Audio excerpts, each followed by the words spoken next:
With his hands tied behind him, John complained as the noose was being lowered around his neck that his nose was itching. "It won't bother you for long," replied his hangman. Gosh, I can't even believe that I'm saying this. I mean, you are about to be hanged and you are complaining that your nose is itching. Hey guys, so today we are talking about the case of Timothy Evans, and I have to tell you, this is really messed up. This is so messed up. Timothy Evans, he was wrongfully accused of killing his wife Beryl and their baby Geraldine at their home in Notting Hill, London. In January 1950, Timothy was tried and he was convicted of the murder of his baby, and then on the 9th of March, sadly, he was executed by hanging. But there is a twist. During his trial, Timothy accused his downstairs neighbor, John Christie, who was the chief prosecution witness in the case against him, of committing the murders of his wife and his baby. But obviously, this didn't go so well because, Timothy was in the end executed. But, but that's why I'm saying it's really messed up. Get this. 3 years after Timothy's execution, his neighbor John was found to shockingly be a serial killer who murdered several other women in the same house, including his own wife Ethel. An official inquiry later concluded that John, the neighbor, did indeed kill Geraldine, Timothy's baby, and so Timothy was granted a pardon after his death. The High Court, though, dismissed proceedings to officially quash Timothy's murder conviction in 2004 because of the cost and resources that would be needed, but they did, however, acknowledge that Timothy did not murder his wife or his daughter, and this was 54 years after his wrongful execution by the British government. Timothy Evans' case is recognized as a miscarriage of justice, playing a major part in the removal of capital punishment for murder in 1965 and later the abolition of capital punishment for all crimes. In reality, though, yeah, I know, it's messed up. Again, I'm saying it. The inquiries, because it wasn't just one inquiry into the wrongful execution, these inquiries, they were held to prove that this was not a miscarriage of justice, but I guess it backfired because, here we are. And I just want to give my thanks to Chef Earthenware for recommending this case to me. So, in today's video, like you probably guessed by now, I want to talk about the wrongful execution of Timothy Evans. Now, as a person, Timothy, he wasn't very bright, but he wasn't really nice either. He was a heavy drinker, and by the time he would get home to his wife, he could barely walk, and he was known to beat her sometimes. He loved making up all of these big stories, which would portray him as a hero, which really didn't help when he tried defending himself on the charge of murdering his baby Geraldine. Timothy John Evans, he was born on 20th of November 1924 in Glamorgan, Wales. In April 1924, just before Timothy was born, his father Daniel actually abandoned the family. However, later on, Timothy, he did see his own dad as a hero. So I'm not sure if Timothy knew that his dad abandoned them, the whole family, but we know that he did see his own father as a hero. Timothy also had an older sister, Eileen, who was born in 1921, and a younger half-sister, Maureen, who was born in September 1929. Timothy's mom, she remarried later in September 1933. And before we carry on, let's just get the word in Romanian for today. And the word in Romanian is spânzurat. Spânzurat. Well done, guys. You just said hanged. And let's just carry on with a bit of history into Timothy's life, right? As a child, Timothy, he was really struggling to learn how to speak, and he had a really hard time at school. he had some learning difficulties. And when Timothy was 8 years old, he had an accident. And because of this accident, he developed tubercular verruca on his right foot, which never fully healed. Because of this, he missed a lot of school for all kinds of treatments, which is safe to say that it kind of further affected his education even more. He was slow to walk, he was slow to talk, he was slow to read, and he was slow to write. By the time that he was 13 years old, when he left school, he only knew just about how to write his name. So by the time Timothy was an adult, he had very low literacy skills, often needing others to read long documents to him. But he could, however, read simple phrases or sentences like, for example, comics or newspaper football reports, his wages, and receipts. As an adult, Timothy, he liked boxing and football, and he supported Queen's Park Rangers.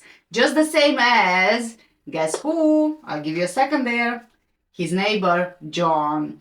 And like I briefly mentioned before, Timothy, he liked to come up with these wild, sensational stories just to kind of boost his self-esteem. Something which actually carried on into his adulthood. So it was hard for him later to be credible to police and also to the courts. In 1935, when Timothy was just 11 years old, his mother and her second husband, they moved to London. Timothy attended school there, but he also worked as a painter and a decorator. He went back to his hometown of Matatidville, I have no idea how to pronounce it, in 1937. So when he was When he was like 13 years old, he went back from London to his hometown. And in his hometown, he actually ended up working in the coal mines, but he had to quit his job because of the constant problems that he was having with his foot. Remember the verruca? So just 2 years later, in 1939, he went back to London to live again with his mom, and in 1946, they moved to St. Mark's Road, Notting Hill. I mean, I think it's kind of safe to say that Timothy's childhood wasn't exactly easy. And it was also the 1930s and so on, with the end of the war and all the, picking up the pieces from the end of the war. But Timothy, he was working when he was 11 years old. Then he went back to his hometown on his own. He was completely alone. He was also working in the coal mines. And, he was just a kid. I mean, this is kind of messed up, right? On top of that, he also had these problems with his foot, so I'm sure that Timothy, he wasn't feeling the best. This must have taken some kind of toll on him. He was just a kid, so, as a kid, how many things do you need to deal with, right? So, in London, the place that the family moved to was just over 2 minutes walk from 10 Rillington Place, his future home, after Timothy married. When Timothy was 22 years old, on 25th of April 1946, he was fined 60 shillings at West London Magistrates Court for stealing a car and driving the car without insurance or a license. Now, those 60 shillings, they would be around £400 in today's money, so my guess is that it was quite a lot of money in those times. The following year, on 20th of September 1947, Timothy, he married Beryl Susanna Thorley. They had met in 1947 on a blind date. At first, they lived with Timothy's family at St. Mark's Road, but after Beryl found out that she was pregnant in 1948, they moved into the top floor flat at 10 Rillington Place in the Ladbroke Grove area of Notting Hill. The neighbors living under them in the ground floor flat were John Christie, who at the time was working as a post office clerk, and his wife Ethel Christie. Geraldine, Timothy's and Beryl's daughter, she was born on 10th of October 1948. By all accounts, Timothy's and Beryl's marriage, it wasn't the best, it wasn't a great one. Beryl was young, she was barely 18 years old when she married him in 1947. Then a year later, she gave birth to Geraldine. Timothy, he was illiterate. He had a chronic foot infection, which meant, as a 24-year-old, that he walked with a limp and had no real education. But he did have a job delivering produce around London to provide for his wife and their daughter. They lived in the tiny flat at 10 Rillington Place, but the Notting Hill neighborhood is not like you would know it today. It was just the it was just the stuff of nightmares back then, honestly. The area had been heavily bombed during the Blitz and still showed wounds for years after the war.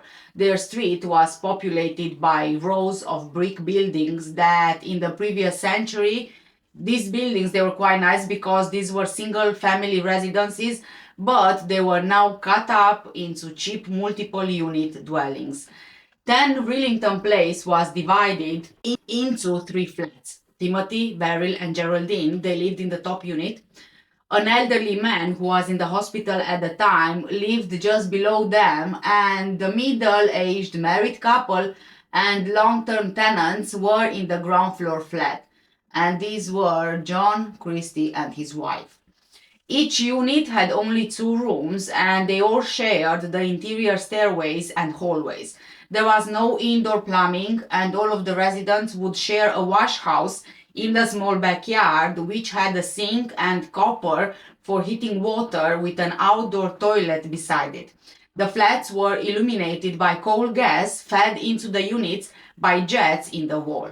So, I mean, you can kind of say that it wasn't the best situation or these were not the best living conditions, but I guess that after the war, it was kind of like a good place to live in, right? After everything that happened. Timothy and Beryl, they fought often about money, of which they had very little. They were also behind on rent and on the payments for their rent to own furniture. It was also said that Beryl, she was a poor housekeeper, whatever that means. I assume that maybe in maintaining and cleaning the household, making dinners and such. But it seems that she wasn't really good with managing the finances either. At the same time, Timothy spent his wages on alcohol.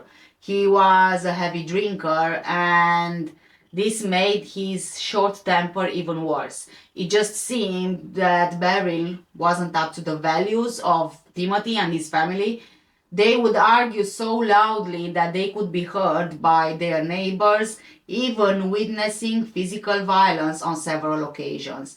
However, in 1949, Beryl found out that she was pregnant again and she told Timothy, but because they were already struggling financially, she decided that the best option would be to get an abortion.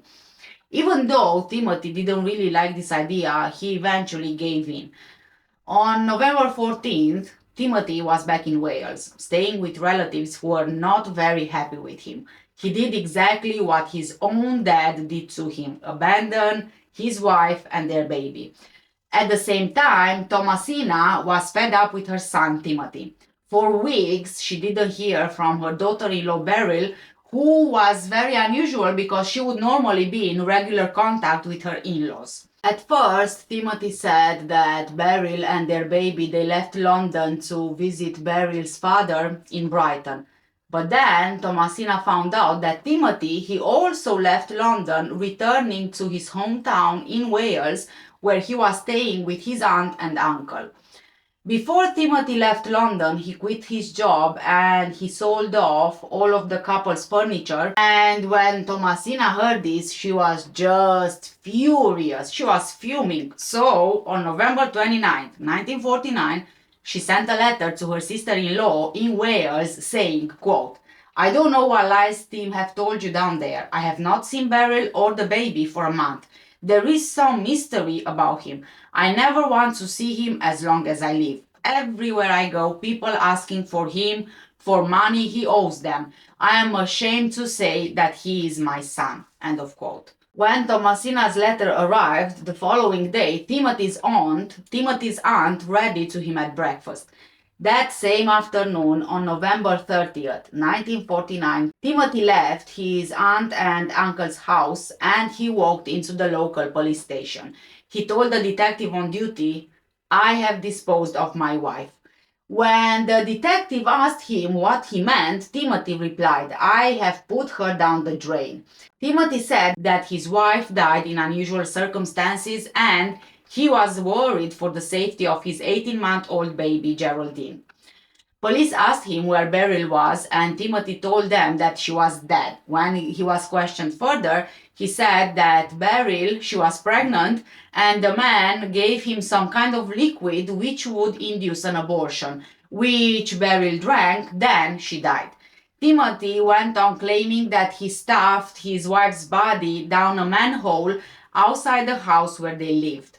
He was going to return to his hometown after arranging for his baby Geraldine to be looked after by someone else, and he also sold the furniture from their flat for £40.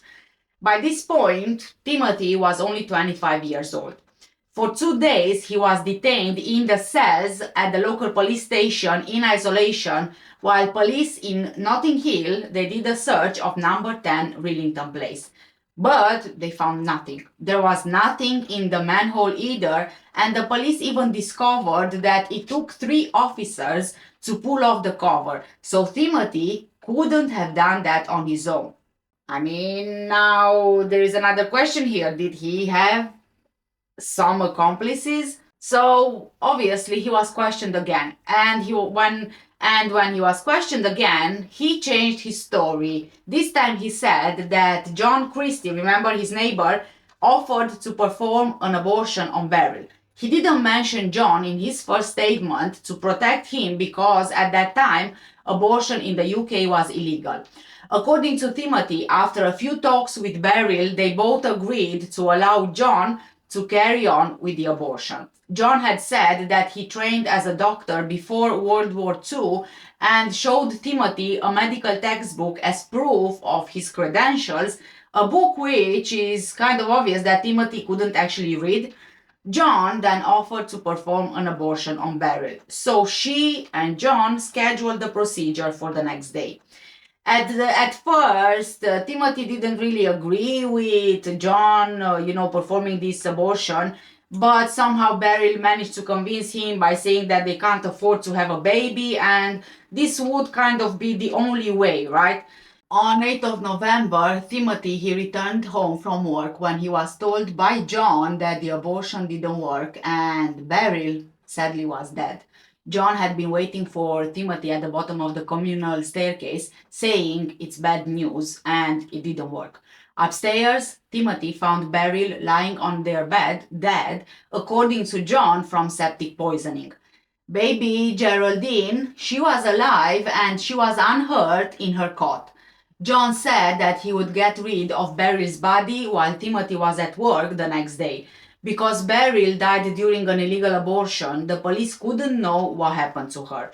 John would then send baby Geraldine to an unnamed couple in East Acton who would look after her. He advised Timothy to sell off his furniture to raise what money he could and then leave London. In shock, Timothy did as he was instructed. And that's how, on 14th of November, he left for Wales to stay with relatives. Timothy said that he later returned to 10 Rillington Place to ask about his baby Geraldine, but John refused to let him see her. As a result of this second statement, the police performed a preliminary search of 10 Rillington Place, but they couldn't find anything incriminating, even though they did find a human thigh bone supporting a fence post in the garden. So I don't know how they didn't consider this any kind of incriminating, because I didn't really see anyone using a human bone to support a fence. But anyway, after a thorough search on 2nd of December, the police found the body of Beryl Evans wrapped in a green tablecloth in the wash house in the back garden behind a stack of timber boards. Access to the locked wash house was only possible using a knife kept by John's wife. But police was actually in for a surprise, because the body of baby Geraldine was sadly also found alongside Beryl's body. Timothy never said anything about killing his baby in any of the statements that he gave to police. Beryl and Geraldine, they had both been strangled. Beryl had absolutely no signs of having had an abortion, nor there was any evidence of any attempt of an abortion. So I think it's safe to say that John's story didn't make much sense about the abortion, because you don't really need to strangle someone to perform an abortion, right? The neck has nothing to do with the private area. Although the police examined the garden, they didn't find any traces of any skeletal remains, which were, if you are wondering, later discovered to be other victims of John the neighbor. They were in shallow graves, so it's strange that they were not found at the time, because they were in the same area where Beryl and Geraldine were found.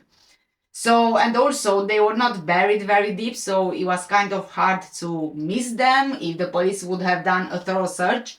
One of John's victims, Miss Edie, had her skull removed by John when his dog actually dug the body up from the garden.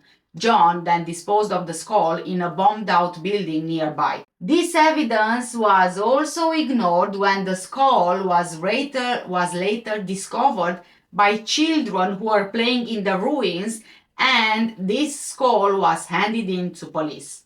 When Timothy was shown the clothing taken from the bodies of his wife and their baby, he was also informed that both of them had been strangled. According to his statement, this was the first time that he found out that his baby was killed.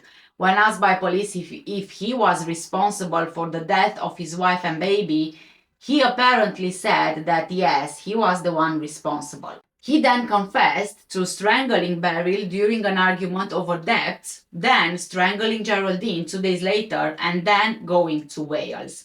Which, reading this, and after all my research and things, I find that Timothy is kind of trying to say what he indeed expects the police want to hear rather than the truth, right? Maybe he just wants to please, or is this maybe part of his wild stories? Maybe he didn't really comprehend the seriousness of the situation. I mean, at one point, he also said, when the police told him that his wife and Geraldine, the baby, they were strangled with a rope or a cloth or something like that, he then said that that's what he used. So again, this confession, along with other contradictory statements that Timothy made during the police interrogation, kind of made police believe that he was guilty, or maybe that's what they wanted to see, maybe to close the case and just get it done with, because we'll get into more details later on. So later on, after this whole thing, several authors who wrote about this case argued that police provided Timothy with all of the necessary details for him to make a credible confession, which they may have in turn edited further while they were transcribing it. Which kind of seems like the case, doesn't it? This is like with the leading questions interviews, when police is asking you a leading question, kind of giving you the answer to the question in their question. On top of that, police interrogated Timothy over the course of the late evening and early morning hours. He had already spent 2 days in isolation in his hometown in police custody before he was transferred to the police in London. Already being in a highly emotional state, this was kind of bad for him, physically and emotionally. Timothy said later in court that he believed he would be subjected to violence by the police if he didn't confess. He was also in shock after finding out that both his wife and baby were strangled. Now, there was also the police investigation, like I mentioned a bit earlier. It was just a disaster. There was a lack of forensic expertise, and significant evidence was overlooked. The Psychology of Interrogations and Confessions Handbook, published in 2003, states that some of the phrases of Timothy's confession, they sounded more like a language a police officer would use rather than the language used by someone who could barely write or speak properly. Timothy was kept, like I said, in solitary confinement for 2 days before he was handed over to the police in London. He had no idea what was going on, other than his wife's body wasn't found in the drain as expected and as he told them. At Notting Hill police station, he was shown his wife's and his daughter's clothing and the ligature used to strangle his baby. The handbook cites Ludovic Kennedy, who was a journalist, as a source for the conclusion that Timothy felt a lot of guilt over not doing more to prevent the deaths of his wife and baby, and particularly that his baby's murder must have been a tremendous shock. As part of the investigation, police obtained the employees register at Timothy's workplace. This could have given Timothy an alibi, but go figure. Guess what? The register somehow got lost.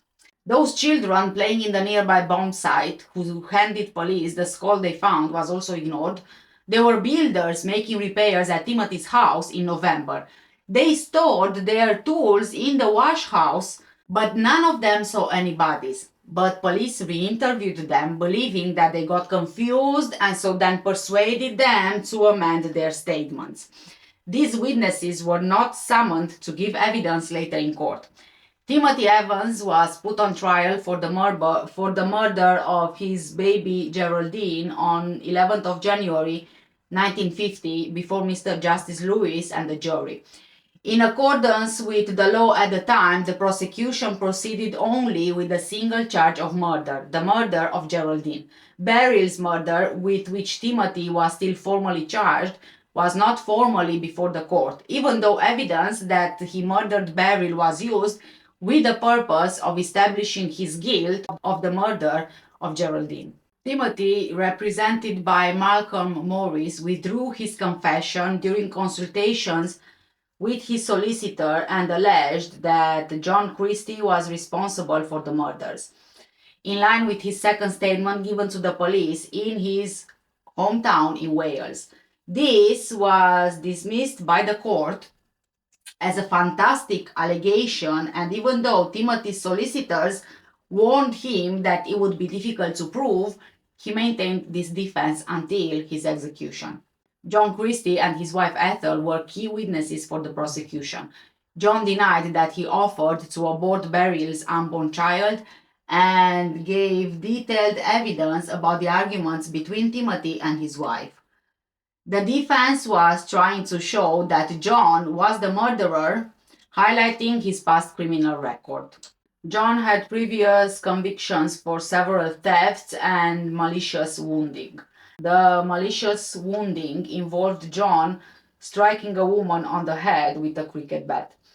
John was also a World War I veteran whose eyesight and vocal cords had been permanently affected in a gas attack. He served as a war reserve policeman during World War II, despite having been arrested several times in the 1920s and the 1930s for theft and assault. He and his wife Ethel had been married since 1919, but they separated for 10 years. Shortly after they got back together in 1938, they moved into Rillington Place. In his testimony at Timothy's trial, John Christie, of course, denied all of Timothy's accusations. He and his wife Ethel, they both testified to the couple's frequent fights and to hearing a loud thud coming from the Evans' flat the night of November the 8th, the last day that Beryl and Geraldine were seen alive. John's apparent change in behavior and his service with the police as a special constable probably, should I say, impressed the jury. The defense couldn't find a motive either for which a respected person like John Christie would murder two people. At the same time, the prosecution could use the explanation in Timothy's confessions as motive. Timothy had no previous convictions for violence. He had only been fined for theft and motoring offenses. But sadly, Timothy's conflicting statements undermined his credibility. Timothy took the stand in his own defense. He was actually the only witness called by his defense. Again, he denied killing Beryl and Geraldine, sticking to the version of events in his second confession. He further testified that he only became aware of his daughter's death when he was told about this by the police. Asked why he confessed to killing his family, Timothy said, "When I found out about my daughter being dead, I was upset and I did not care what happened to me then." The case largely came down to John's word against Timothy's. The trial lasted for only 3 days, and a lot of key evidence was left out or never even shown to the jury. So, Timothy Evans was found guilty, the jury reaching the decision in only 35 minutes.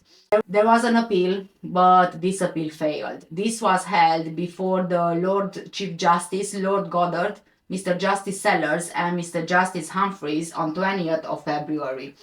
In the end, Timothy was executed by hanging on 9th of March 1950 by Albert Pierpoint, assisted by Sid Durnley at Pentonville Prison.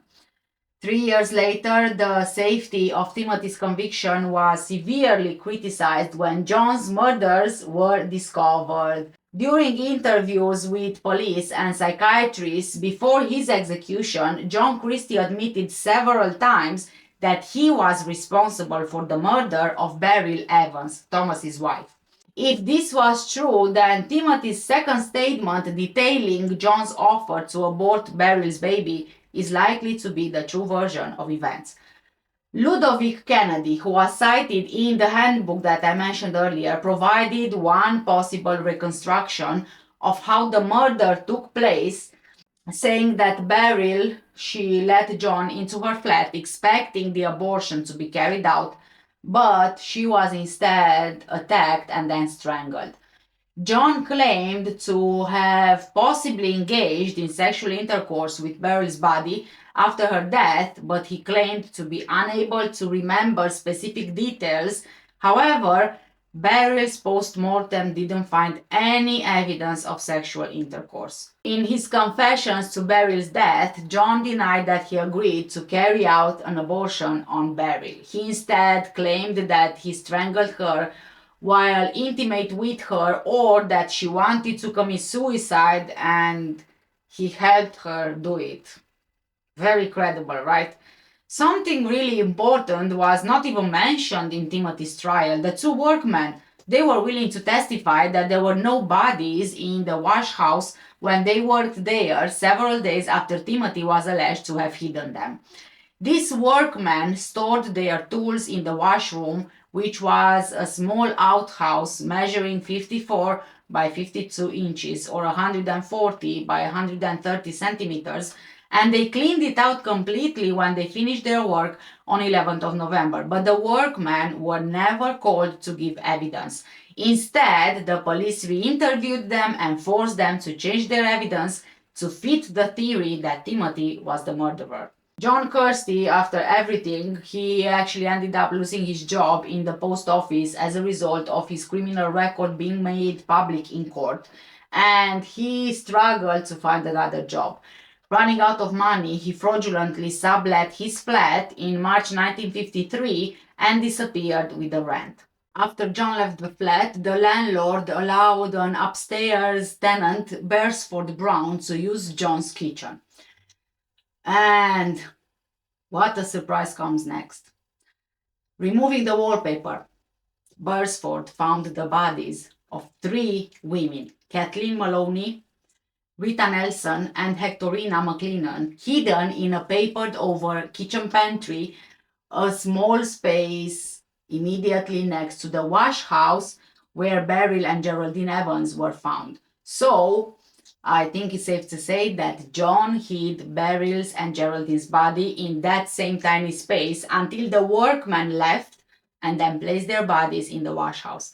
A further search of the building and the grounds turned up 3 more bodies. John's wife Ethel, under the floorboards of the front room, Ruth Furst, an Austrian nurse and munitions worker, and Muriel Eady, a former colleague of John Christie, who were both buried in the right-hand side of the small back garden of the building.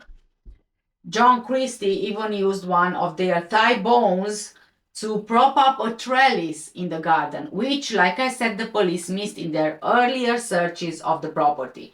So eventually, John Christie, he was arrested on 31st of March 1953, and during the course of the interrogation, he confessed 4 separate times to killing Beryl Evans. He never admitted killing baby Geraldine, however. He confessed to murdering Ruth Furst and Muriel Eddy, saying that he stored their bodies in the washroom before he buried them in shallow graves in the garden, which again was missed at the first search. It was in the same washroom that the bodies of Beryl and Geraldine were found during the investigation into their murders. John Christie was found guilty of murdering his wife, and in the end he was hanged on 15th of July 1953 by Albert Pierpoint, the same hangman who executed Timothy Evans at the same prison just 3 years before. With his hands tied behind him, John complained as the noose was being lowered around his neck that his nose was itching. "It won't bother you for long," replied his hangman. Gosh, I can't even believe that I'm saying this. I mean, you are about to be hanged and you are complaining that your nose is itching? What kind of twist is this that? Oh gosh. Because John's crimes, they raise doubts about Timothy's guilt in the murders of his wife and daughter. The serving Home Secretary, David Maxwell Fyfe, commissioned an inquiry to investigate the possibility of a miscarriage of justice. It was chaired by the Recorder of Portsmouth, John Scott Henderson, King's Counsel. This inquiry lasted 1 week, and guess what? The findings upheld Timothy's guilt in both murders, with the explanation that John's confessions of murdering Beryl Evans were unreliable because they were made in the context of supporting his defense that he was insane. Obviously, this didn't go well with the media and the public, because if John's confessions were unreliable, why should those of Timothy be acceptable, right? The inquiry ignored vital evidence and led to even more questions in Parliament, especially from Geoffrey Byng, Reginald Paget, Sidney Silverman, Michael Foot, and many other MPs. The murder of Beryl Evans was never a primary charge in the trials of either Timothy Evans or John Christie. Timothy had been charged with the murder of his daughter and John with the murder of his wife. I don't know how it makes sense, but okay. By the late 1940s, capital punishment was becoming a major controversy in Britain. Just a year before Timothy's execution, the House of Commons heard during a debate that the only way an innocent man could conceivably be hanged would be if the police, the attorneys, the judge, and the jury had all gone collectively mad. In the early 1960s, capital punishment was at first suspended and then abolished, sparing by a few weeks the most notorious of Britain's child murderers, Ian Brady and Myra Hindley. In 1955, David Astor, editor of the Observer, Ian Gilmore, editor of The Spectator, John Grigg, editor of the National and English Review, and Sir Linton Andrews, editor of the Yorkshire Post, formed a delegation to petition the Home Secretary for a new inquiry because they didn't agree with the conclusions of the Scott Henderson inquiry, the previous inquiry. Barrister Michael Eddowes examined the case and wrote the book The Man on Your Conscience, which argued that Timothy could not have been the killer on the basis that if he was, there were a number of extraordinary coincidences with his crimes and John's crimes, in particular that 2 strangler murderers who both used a ligature to kill their victims had been living in the same property at the same time, but they were unknown to each other. Which, it's a valid point, right? The TV journalist, the one I mentioned previously, Ludovic Kennedy's book, 10 Rillington Place, criticized the police investigation and the evidence submitted at the trial in which Timothy was found guilty. This led to another parliamentary debate in 1961, but not to a second inquiry. Then, in 1965, Liberal Party politician Herbert Wolfe of Darlington, County Durham, contacted Harold Evans, then editor of the Northern Echo. He and Ludovic Kennedy formed the Timothy Evans Committee. The result of this campaign was that the Home Secretary, Sir Frank Soskice ordered a new inquiry chaired by High Court Judge Sir Daniel Brabin in 1965-1966. Sir Daniel Brabin found that it was more probable than not that Timothy killed his wife and he did not kill his daughter. This was contrary to the prosecution case in his trial, which held that both murders were committed by the same person as a single act. The victims' bodies were bound together in the same place and they were murdered in the same way by strangulation. Brabin went to great lengths to prefer police evidence wherever he could and to exonerate the police of any misconduct, and he didn't address the allegations made by Kennedy about the validity of several of the confessions allegedly made by Timothy. He also didn't take into account the incompetence of the police in their searches of the garden at Rillington Place. So, it's safe to say that this inquiry didn't exactly do much. Because Timothy had only been convicted of his daughter's murder, Roy Jenkins, the following Home Secretary, recommended a royal pardon for Timothy Evans, which was granted in October 1966. In 1965, Timothy's remains were exhumed from Pentonville Prison and they were reburied in St. Patrick's Roman Catholic Cemetery in Leytonstone, Greater London. Fun fact, I used to live in Leyton, which is very close to Leytonstone. In January 2003, the Home Office awarded Timothy Evans' half-sister, Mary Westlake, and his sister, Eileen Ashby, ex gratia payments as compensation for the miscarriage of justice in Timothy's trial. The independent assessor for the Home Office, Lord Brennan, King's Counsel, accepted that the conviction and execution of Timothy Evans was for the murder of his child was wrongful and a miscarriage of justice, and that there is no evidence to implicate Timothy Evans in the murder of his wife. She was most probably murdered by Christie. Lord Brennan believed that the Brabin report's conclusion that Timothy Evans probably murdered his wife should be rejected, given John Kirsty's confessions and conviction.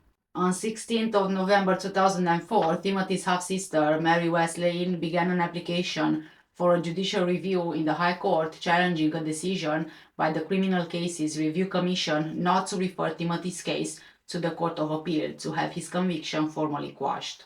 She argued that Timothy's pardon didn't formally expunge his conviction of murdering his daughter, and although the Brabin report concluded that he probably did not kill his daughter, it didn't exactly declare him innocent.